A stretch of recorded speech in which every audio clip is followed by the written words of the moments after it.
Kunci awal batas itu ada di keinginan. Kita harus jeli benar memutuskan apa yang harus aku inginkan. Begitu meleset, kita akan stres. Yang harusnya tidak diinginkan kok kita inginkan, wis itu mati-matian mesti teman-teman.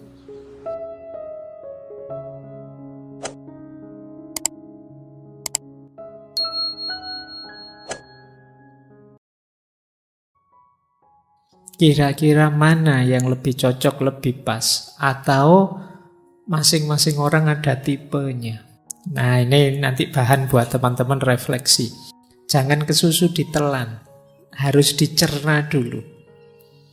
Karena obat yang sama tidak pasti manjur untuk semua orang. Karena mungkin masing-masing orang penyakitnya beda-beda. Kadang-kadang kita itu kan kayak ngaji, ini kan temanya banyak, isinya macam-macam, terus kita rasanya pingin semuanya. Pingin hebat di semua bidang, dan itu mustahil. Makanya saya buka dengan kalimatnya Simone de Beauvoir. Ini tidak ada hubungannya dengan kesendirian, tapi menarik kalimatnya. Jadi dia menyindir kerakusan kita. Kata Simone de Beauvoir, betapa rakusnya aku. Aku ingin segalanya dalam hidup ini. Aku ingin menjadi seorang wanita, tapi sekaligus seperti pria. Jadi pingin seperti wanita kan feminin, tapi aku ingin kadang-kadang ya bisa maskulin. Aku pingin banyak teman, tapi juga punya waktu untuk menikmati kesendirian. Aku ingin kerja tapi sekaligus bisa nulis, kata Simone de Beauvoir.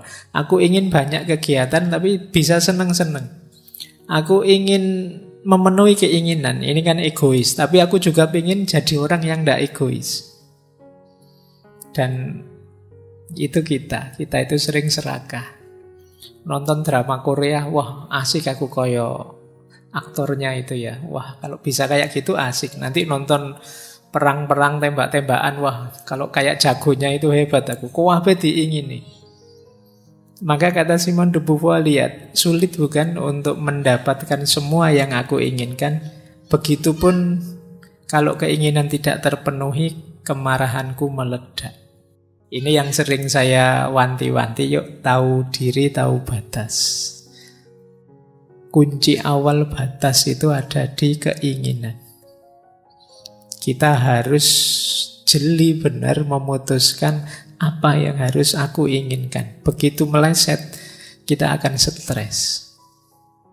Yang harusnya tidak diinginkan kok kita inginkan, wis itu mati-matian mesti teman-teman. Jadi dan diingatkan oleh Simone de Beauvoir ini, beliau ini pasangannya Sartre, filosof eksistensialis, meskipun beliau lebih dikenal filsafatnya dalam hal feminisme. Baik, jadi kita buka dengan ini untuk mengingatkan ya, yang baik itu banyak, tapi yang baik, yang cocok dan pas untuk situasi teman-teman itu apa? Perlu perenungan agak dalam. Tidak sekedar baik langsung dicomot. Kita harus ngecek ini kompatibel apa enggak dengan saya.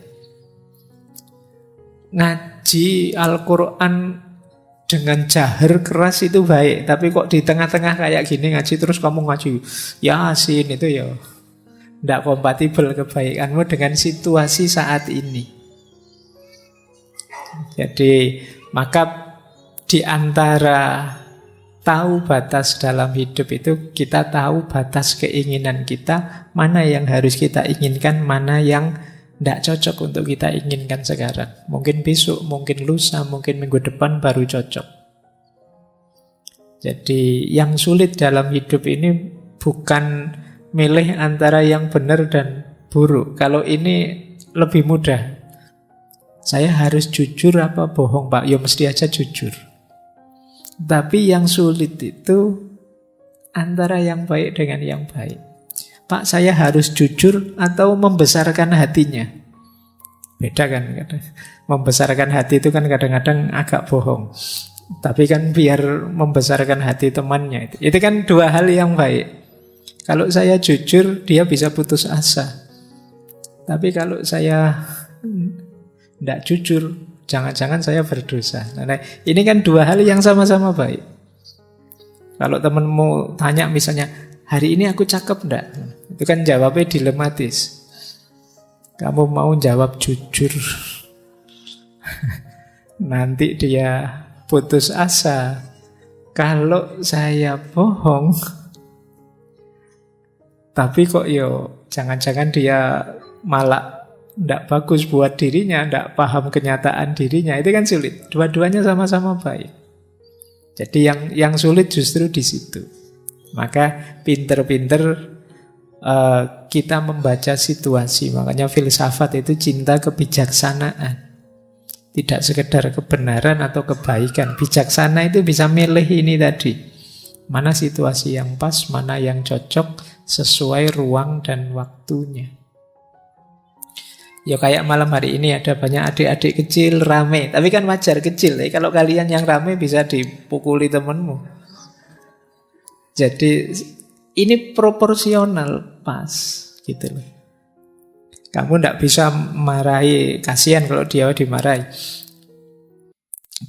Yang kecil-kecil, tapi kalau yang besar-besar sudah layak untuk dimarahi. Nah ini pentingnya kita ngerti situasi, kompatibilitas keputusan kita dengan situasi. Baik, bismillah. Nah, sekarang kita belajar tentang kesendirian. Ini nanti juga teman-teman harus tahu takarannya. Kapan saya harus sendiri? Kapan saatnya saya berbaur? Bismillah ya, kita mulai. Saya awali dari makna-makna. Jadi ada dua istilah yang terkenal sekali kalau dalam bahasa Inggris, yaitu loneliness dan solitude. Ini dua-duanya artinya kesendirian, kesepian, tapi maknanya berlawanan. Jadi loneliness itu kesannya agak negatif, kalau solitude itu positif. Jadi sendiri yang positif dan sendiri yang negatif. Sendiri yang negatif itu kita menyebutnya kesepian. Kalau sendiri dan kita kesepian itu kan tersiksa. Kesepian itu di situ saya tulis bagian dari yang kita rasakan saat sendiri. Ada loh orang yang sendiri tapi tidak kesepian. Biasanya memang dia senengnya sendiri. Makanya saya sebut itu di situ ada istilah menyendiri. Menyendiri itu memang orang yang dorongan jiwanya ingin sendiri. Jadi ada loneliness, ada solitude. Itu saya ambil dari Paul Tillich, teolog filosof. Dalam bukunya The Eternal Now. Jadi apakah kesendirian itu menyakitkan, Pak? Kalau loneliness iya, tapi kalau solitude tidak. Nanti kita akan paham bedanya apa. Jadi kalau pakai istilah bahasa Inggris ya, ada alone, ada lonely, ada solitude. Alone itu sendiri. Sendiri itu fakta. Banyak orang yang tidak mau aku sendirian, tapi faktanya sendiri. Kenyataan hidup itu alone. Pak, saya datang ngaji sendirian. Nah, itu alone. Tapi kalau Pak, saya datang ngaji kesepian saya, Pak. Nah, itu rasamu. Nah, Pak, saya datang ngaji memang ingin duduk di pojok biar tidak terganggu. Nah, ini menyendiri namanya. Nah, bedanya di situ. Ada orang yang sendiri dan tersiksa, ada yang tidak. Ini bedanya ya, sendirian dan kesepian. Kalau ada temanmu, kamu sendirian enggak? Oh ya sendirian, tak temeni ya. Enggak mesti dia seneng kamu temeni. Karena kalau dia pas sendirian dan dia sukanya memang sendirian, kamu datang dan menemani, itu dia terganggu. Alah, kamu malah menemani, ini makanan mesti jatahnya harus dibagi. Ayo, mesti setelah ini minta hotspot mesti. Setelah ini, iya kan? Kamu malah ganggu. Wong dia sendirian nyaman kok, kamu malah datang pengen menemani. Kecuali dia kesepian aku. Butuh teman, itu baru kamu hadir menemani. Jadi ini kalian harus paham istilah-istilah dan situasi ya. Jadi orang yang sendiri itu tidak mesti kesepian. Karena memang kadang-kadang ada orang yang memang berupaya menyendiri. Jadi mungkin ngaji misalnya pengennya di pojok-pojok di luar-luar sana. Ngapain kok pengen menyendiri? Rokok saya tinggal separuh Pak. Kalau gak mojok nanti duduk banyak teman habis. Jadi tidak selalu orang itu tidak suka dengan kesendirian. Ada juga yang memang mencari kesendirian. Ya dalam situasi tertentu nanti ada banyak sekali situasi-situasi yang perlu kita dalami. Baik, jadi ini dasarnya ini ya, nanti kita membahas ini. Antara yang positif dan yang negatif. Antara sekedar sendirian dan yang tersiksa oleh kesendirian namanya kesepian. Atau orang yang memang sengaja ingin sendiri. Hari ini banyak yang pakai istilah me time. Berarti ini waktunya buat aku saja. Aku tidak pengen diganggu, tidak pengen. Pokoknya yang aku suka saja menikmati hidupku, diriku sendiri. Baik, kita lanjutkan wawasan selanjutnya. Nah, ada banyak pandangan yang menyebut bahwa hidup ini hakikatnya memang sendirian. Jadi kondisi dasar kehidupan manusia itu sendirian. Mungkin teman-teman pernah dengar semacam peribahasa, kita lahir sendirian, hidup sendirian, dan mati juga sendirian. Berarti hakikatnya sendirian hidup ini. Kondisi murni dasar manusia itu sendirian. Tapi kan dalam kenyataannya kita berhubungan, Pak. Kita berinteraksi dengan orang, Pak. Nah, interaksi dan hubungan itu kalau sendirian tadi yang hakiki, berarti interaksi dan hubungan itu sifatnya artifisial. Jadi sifatnya tidak hakiki. Tidak ada hubungan yang tidak berpisah. Semua hubungan, semua relasi pasti pada saatnya berpisah.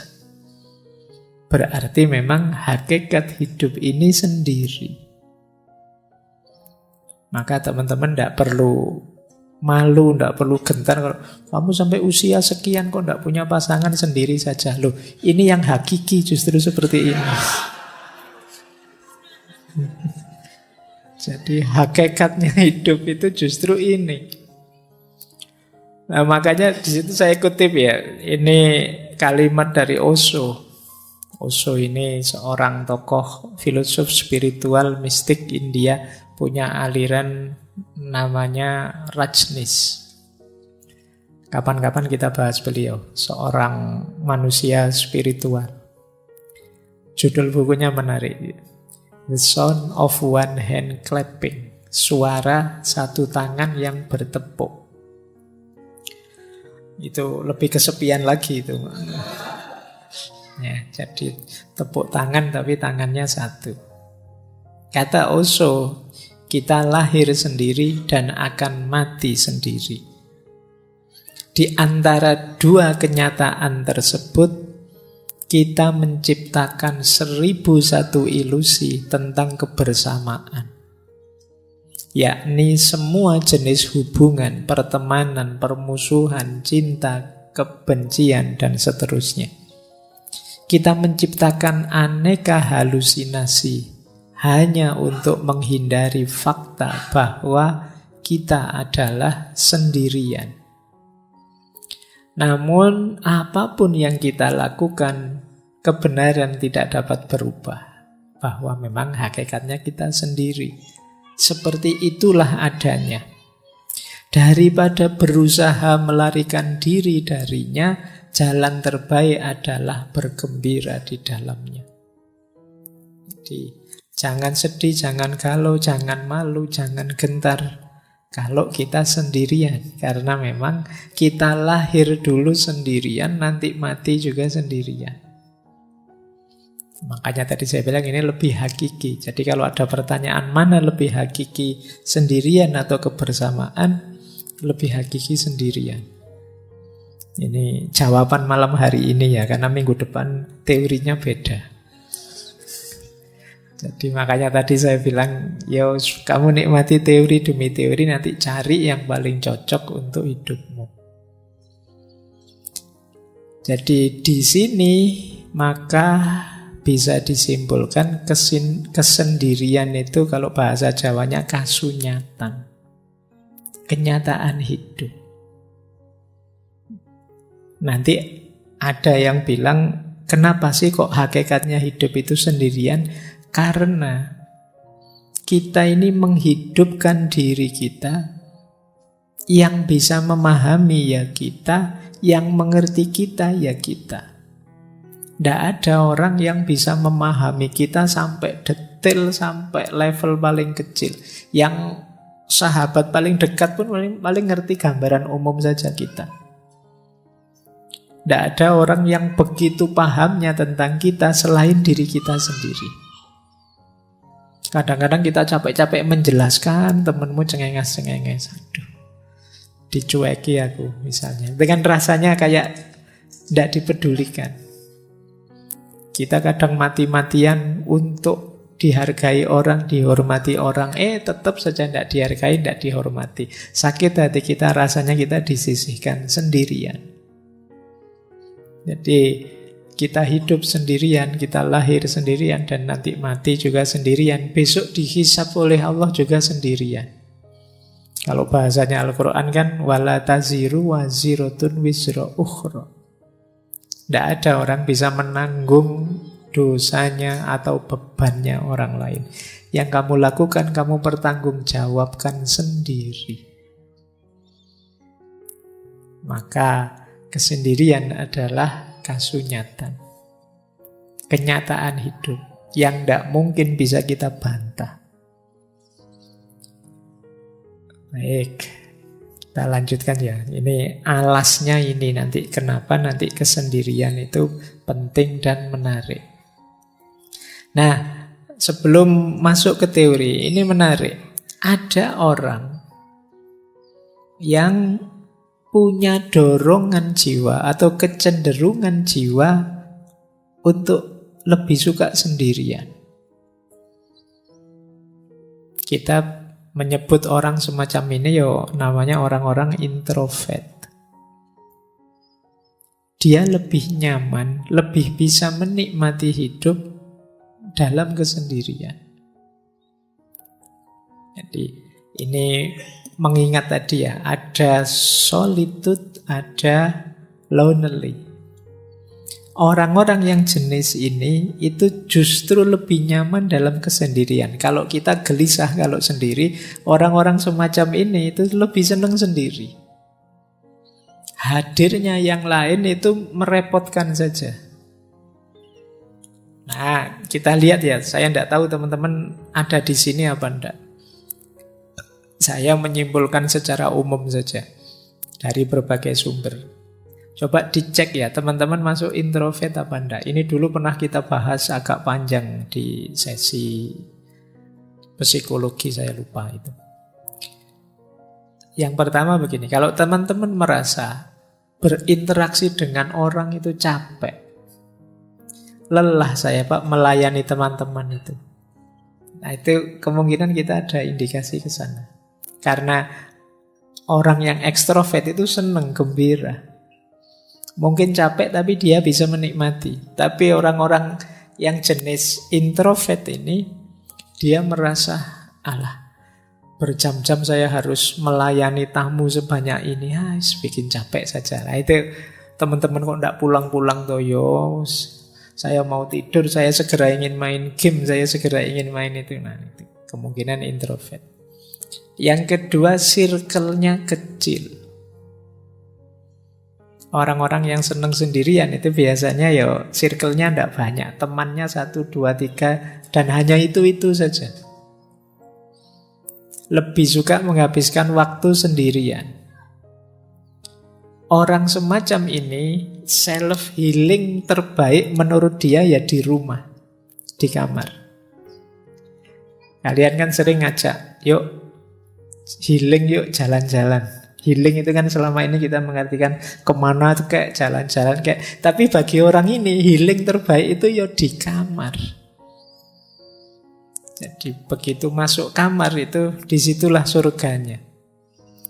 Nah kalau ada yang seperti ini mungkin kalian ada jiwanya agak introvert.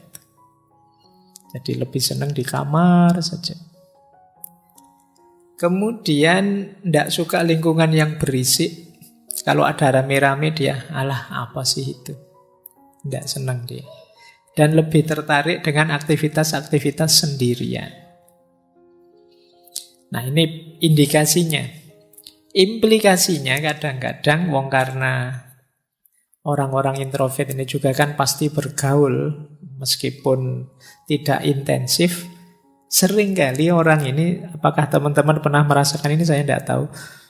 Biasanya lebih suka berharap orang lain mengerti dirinya tanpa harus dia capek-capek menjelaskan. Jadi dia pingin, mbok ya temanku itu ngertilah aku. Jadi kok aku diajak jalan-jalan terus toh, ya aku itu pinginnya di kamar. Mau tak tolak itu ndak enak, mau tak ikuti kok ndak cocok dengan seleraku, mbok yo ngerti yo teman-teman itu. Dia memendam rasa ingin dimengerti. Jadi kalau teman-teman yang hadir malam hari ini sering merasa begitu, orang-orang kok ndak paham-paham sih mauku ya, kok ndak ngerti apa yang aku inginkan ya, itu mungkin ada gejala-gejala ke sana. Agak introvert. Saya tidak ngomong jelek ya. Introvert, ekstrovert itu bukan urusan baik buruk atau dosa atau pahala dan siksa, tidak ada itunya. Ini gaya kepribadian saja. Jadi kalau teman-teman merasa capek dengan hadirnya orang lain, merasa orang itu tidak ada yang paham diriku. Nah itu kemungkinan gaya hidup kita gaya introvert ini. Kemudian seringkali mikirnya terlalu lama ketika ingin memutuskan sesuatu. Termasuk ada istilah silent treatment. Jadi coba saya misalnya punya teman ingin menjauh dulu sementara, biar tidak terlalu terpengaruh tapi lama-lama terus jadi tidak akrab lagi sama temannya. Itu ada yang jenisnya seperti ini. Diajak sangat akrab tidak mau, diajak terlalu intim tidak nyaman dia. Ketemu ya say hello, hai ada apa kabar, sudah makan belum, sudah selesai pulang. Jadi tidak detail-detail sampai akrab sampai gimana. Dia tidak nyaman dengan itu. Jadi ciri implikatifnya kadang-kadang mikirnya lama untuk bisa memahami orang, pingin yakin orang tidak membohongi saya, yakin orang mengerti saya, sampai akhirnya rasanya ya jadi tidak akrab lagi sama teman-temannya. Dan kadang-kadang kecewa dengan dirinya sendiri. Saya itu kok begini ya, jangan-jangan saya itu kurang ramah ya. Jangan-jangan saya itu orangnya tidak enak diajak ngobrol ya, jangan. Itu sering kecewa. Menyalahkan dirinya sendiri. Nah, ini cirinya orang introvert. Kemudian kadang-kadang juga ekspektasinya tinggi pada orang lain. Akhirnya kecewa. membayangkan temannya bisa memberikan apa, berbagi apa, memberikan apa. Tapi kemudian tidak seperti yang dibayangkan. Kenapa kok dia estimasinya salah? Karena relasi sosialnya kurang. Sehingga kadang-kadang mungkin mudah ditipu orang, mudah dikecewakan orang. Dia tidak ngerti kalau orang gayanya kayak gini ini ya biasanya ngapusi. Oh kalau orang cengeng-cengeng kayak gitu itu tidak serius. Oh itu kan hanya yang akrab yang ngerti gitu. Kalian yang tidak terlalu intens dalam pergaulan di dunia sosial sering salah membaca. Nanti orang basa-basi dianggap serius. Mari mas. Oh ya, kadang-kadang wong itu cuma basa-basi kamu. Nanti ada, ayo silahkan. Itu kalau di sini ayo silahkan itu cuma basa-basi, jangan diminum beneran. Nanti ada orang makan, sudah makan? Belum. Nah, itu ya kalau sopan santunnya sudah makan, sudah silakan lanjutkan gitu. Tapi kalau tidak ngerti ya gitu. Jadi karena tidak terlalu intensif dalam pergaulan, kadang-kadang salah estimasi, akhirnya kecewa. Ya mbok sekali-sekali mampir, itu basa-basi kamu mampir beneran. Harus hati-hati karena pergaulan sosial ya punya rumusnya sendiri-sendiri. Ya. Termasuk juga sering tidak enakan. Waduh, jangan-jangan teman saya marah ini. Waduh, sering tidak enakan. Jadi orang introvert itu karena apa yang dia rasakan tidak terekspos keluar, dia sibuk dengan dirinya sendiri. Jadi ini di antara cirinya. Nah, ada juga variasi unik. Ini sebenarnya ada jenis-jenis introvert tertentu yang khas. Misalnya ada istilah social introvert. Social introvert itu bukan berarti orangnya tidak bergaul, tapi circle-nya sangat kecil. Oh kalau sudah di circle-nya sih podo, sudah yo teriak-teriak, yo aktif ya. Tapi ganti circle diam dia. Nah, ini namanya social introvert. Kalau sama gengnya, wow aktifnya luar biasa, dia bisa jingkrak-jingkrak, dia bisa balapan motor, dia bisa. Tapi begitu ganti circle, dia pendiam. Nah ini ada, namanya social introvert. Mungkin kalian begitu. Kalau ketemu circle-nya di luar, wah kumat. Tapi begitu masuk circle ngaji filsafat, wah kok gini situasinya, kamu diem kayak orang soleh. Nah, ya itu social introvert namanya. Jadi, kamu aktif hanya di circle-mu. Atau tipe thinking, pemikir. Berbaur sih bareng sama teman, tapi kalau sudah berbaur diam saja mikir, kadang duduk di pojok sambil menganalisis, sambil itu namanya thinking introvert. Tidak bisa diajak ngomong santai, guyon-guyon, pokoknya dia mikir, menganalisis sekelilingnya, nonton, wah ternyata kalau di kafe ini, itu mikir. Apa yang dilakukan anak-anak muda ini ya, masa depan bangsa gimana ya kalau anak-anak itu. Berarti yang lain ngobrol sepak bola, ngobrol K-pop, ngobrol apa, dia mikir masa depan bangsa. Nah itu akhirnya dia diem terus mikir, ya Allah ini nanti di akhirat gimana kalau ditanya malaikat ini ya mikir. Nah, itu tipe thinking introvert. Ada yang jenisnya anxious. Anxious introvert itu orang yang cemas terus. Ya berinteraksi dia, tapi setelah berinteraksi terus dia bingung, aku tadi salah ngomong enggak ya? Teman-teman cocok enggak ya dengan gayaku? Komentar apa ya kira-kira teman-teman tentang yang saya lakukan tadi? Ini anxious, kamu tiap hari khawatir dengan itu. Jadi ini kalau menurut gengku aku kayak gini, ini cocok enggak ya? Sesuai enggak ya? Nah, ini namanya anxious. Kamu khawatir terus, khawatir salah, khawatir keliru, khawatir menyakiti, khawatir. Sehingga kecenderungannya kamu terus lama-lama jadi sulit aktif.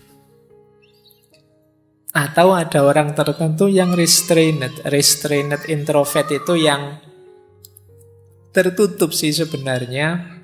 Ya seperti orang introvert biasa. Tapi lama-lama kalau sudah cair, oh itu dia sudah bisa terbuka, mungkin ngalah-ngalahi yang ekstrovert. Jadi awal datang itu pendiam, nggak ngomong.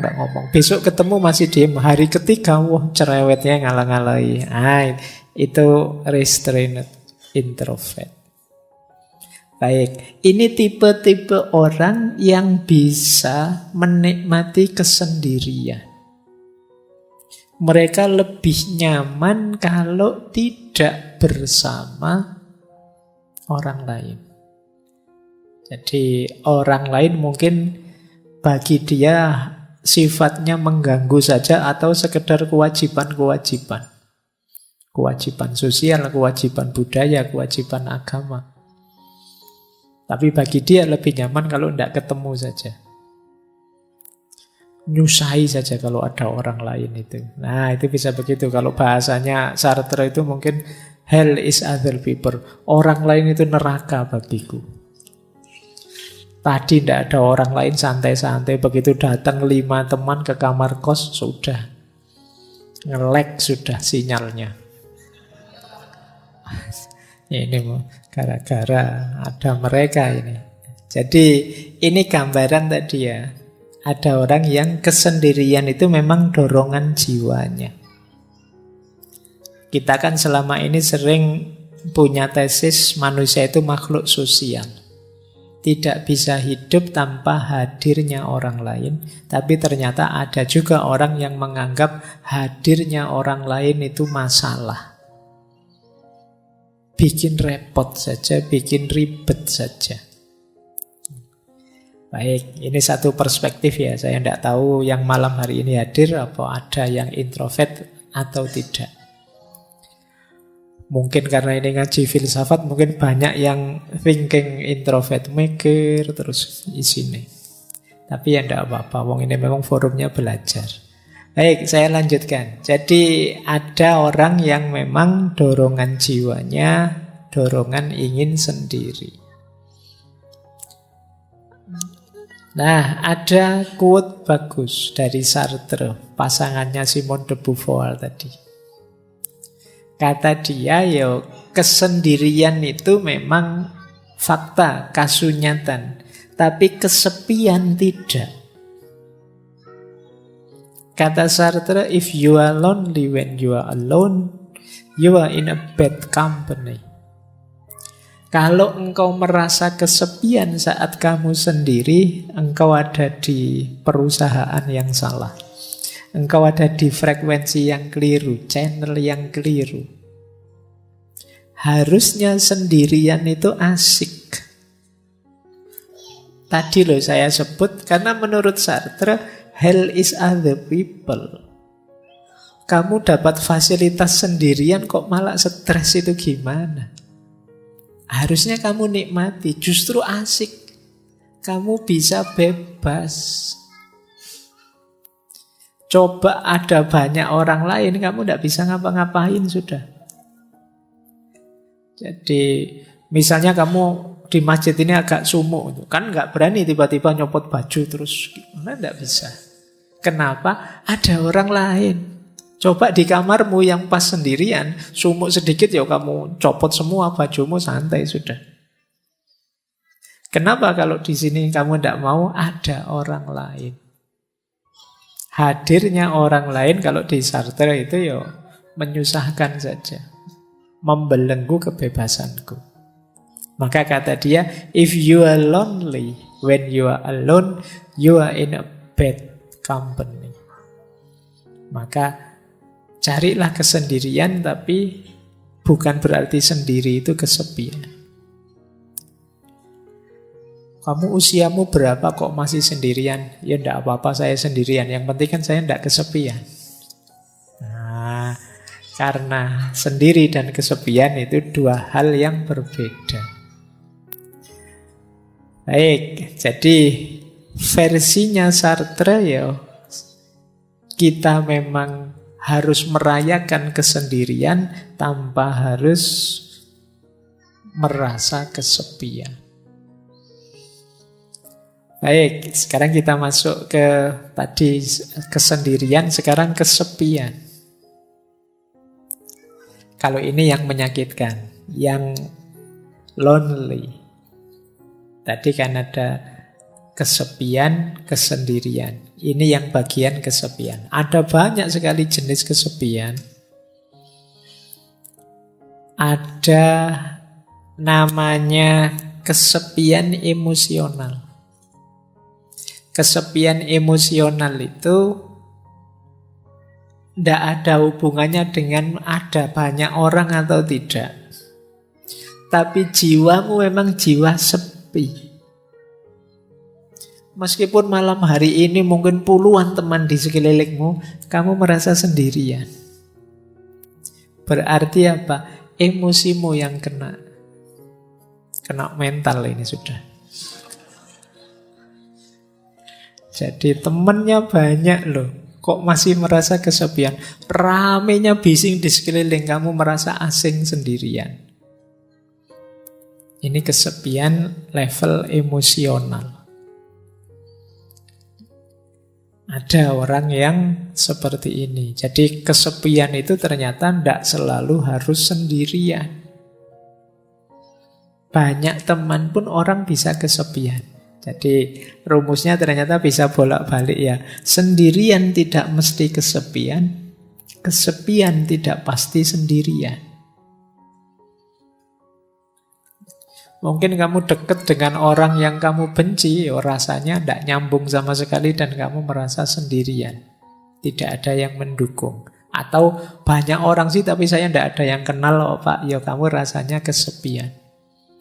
Mungkin kamu naik kereta atau naik bis itu, padahal bisnya penuh. Tapi karena kamu tidak kenal semuanya kan kamu diem saja dari Jogja sampai Jakarta, ya rasanya sendirian. Nanti kamu sampai di tujuan di Jakarta ditanya, ke Jakarta sama siapa? Sendirian. Padahal saat kereta itu ratusan orang jumlahnya. Tapi begitu ditanya sama siapa ke Jakarta, sendirian. Karena sebanyak itu orang tidak kamu hitung. Kamu menghitungnya dirimu saja yang tidak kenal dengan mereka semua. Yang kesepian jiwamu. Jiwa kalau sudah kesepian ya sebanyak apapun keramaian, sejumlah apapun orang di sekelilingmu ya kamu tetap merasa sepi. Ada kalanya sepi itu karena mungkin kamu kenal, kamu ngerti, tapi mereka tidak paham dirimu. Nah, itu kamu juga biasanya merasa kesepian. Yang kedua, ada kesepian sosial. Ini terjemahan saja. Kesepian sosial itu, kalau ini kuantitas. Semakin kecil jumlah teman ya semakin rasanya sepi. Semakin kurang jaringan sosial ya rasanya semakin sepi. Jadi ini kalau emosional tadi hubungannya dengan rasa yang ada di dalam, kalau yang sosial ini hubungannya dengan jumlah yang ada di luar. Wah, kok ngajinya malam hari ini sepi ya. Yang datang cuma 2 orang saja. Ini kesepian level sosial. Jadi ada sosial, ada emosional. Ada eksistensial.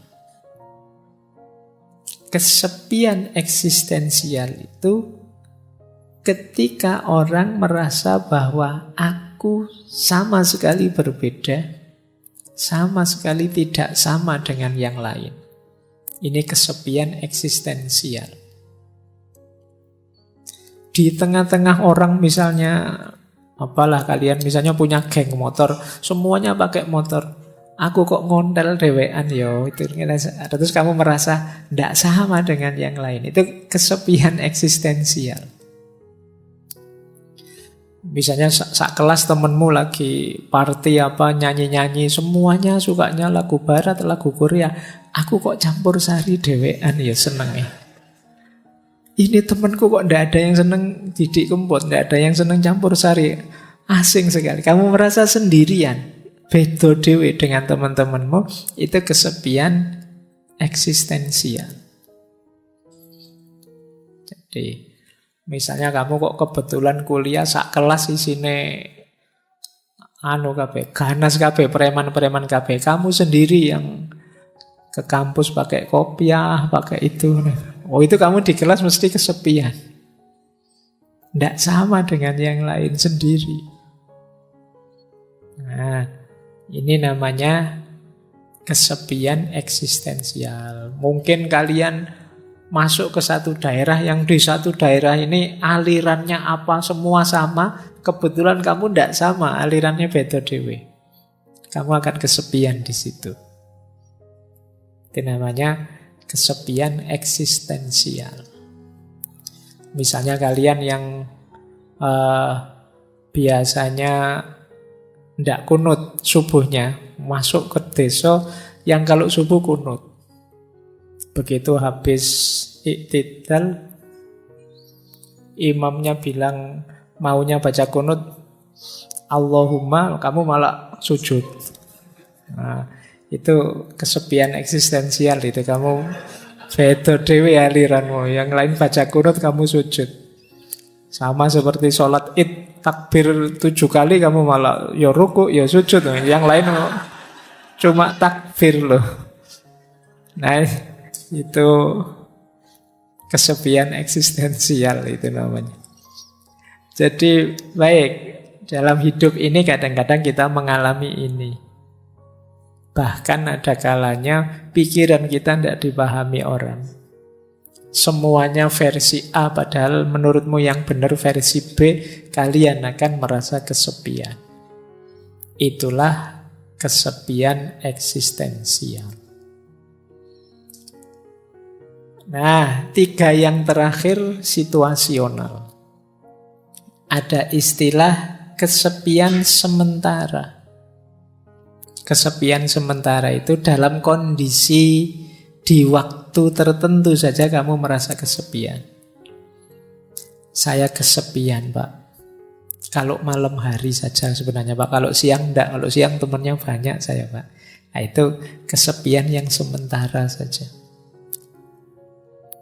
Ada yang kesepian kronis. Ini kayak penyakit ya. Kebalikannya kesepian yang sementara, yang transien. Ada transien, ada kronis. Kalau yang kronis ini rasanya sepi terus. Kalau tadi kan sementara. Kayak kalian baru putus itu loh. Itu kan kamu kalau bikin puisi, hidupku rasanya dipenuhi kesepian. Itu kesepian terus, itu kronis sudah. Jadi kamu situasi apapun yang kamu hadapi, kamu merasa sepi. Jadi beda dengan transien tadi. Kalau transien di waktu tertentu saja. Kalau kronis ya ada kesepian situasional. Kesepian situasional itu syarat dan ketentuan tertentu yang membuat kamu terasa sepi. Pak, saya itu kesepian kalau akhir bulan. Kenapa? Uang saya habis. Nah, itu berarti situasional. Saya kalau akhir bulan rasanya sepi. Kenapa? Teman-teman menghindar semua, Pak. Kenapa? Ya mereka tahu kalau saya sudah tidak punya uang lagi. Mereka khawatir tak utangi mungkin. Ini kesepian situasional. Mungkin ada yang merasa sepi kalau pas belajar, pas ingat dosa-dosa muhasabah atau pas apa. Itu namanya kesepian situasional. Jadi dari sini sebenarnya bisa kita simpulkan tidak ada orang yang tidak mengalami kesepian. Setiap orang punya kesepiannya sendiri. Termasuk orang mungkin Teman-teman ada teman saya ini Pak rasanya ceria terus, senang terus. Mesti dia gembira terus. Enggak. Pastikan saja dia pasti punya momen-momen sepinya sendiri. Entah kapan, entah dalam situasi apa. Mungkin saat nilainya jatuh dari A jadi E, rasanya sepi. Atau mungkin pas sakit, atau mungkin pas apa. Meskipun kesendirian itu kasunyatan, tapi ternyata kesepian juga kasunyatan. Karena apa? Karena tidak ada orang yang tidak punya titik sepi dalam hidupnya. Setiap orang punya titik sepinya sendiri. Apakah itu emosional, sosial, eksistensial, apakah sementara, kronis, atau situasional. Jadi, kalau menghadapi kondisi semacam ini berarti baik kesendirian maupun kesepian adalah sesuatu yang harus kita terima. Jadi jalan pertama untuk menyikapinya, jangan menyangkal. Terimalah bahwa, oh iya Pak, saya kadang-kadang memang merasa sepi. Entah dalam situasi apa. Bahkan nanti di belakang kita masuk ke tema orang yang sengaja ingin menyepi. Dalam agama ini mulia. Jadi yang jelas, kesendirian dan kesepian itu dua hal yang sama-sama eksistensial kita alami dalam hidup kita. Nah, ada yang punya perspektif seperti ini. Punya perspektif bahwa kesepian itu lahir sebenarnya karena ada keinginan untuk dipahami yang tidak terpenuhi. Kenapa kok setiap orang punya titik sepinya sendiri? Karena dalam hidup pasti ada hal di mana kita ingin dipahami dan orang lain tidak bisa memahami kita. Dan kita jengkel, dan kita kecewa, dan kita marah, dan kita merasa diabaikan dan lain sebagainya. Di titik itu kita merasa kesepian. Mau saya gini loh, kok teman-teman itu tidak paham-paham sih. Itu kan kita jengkel.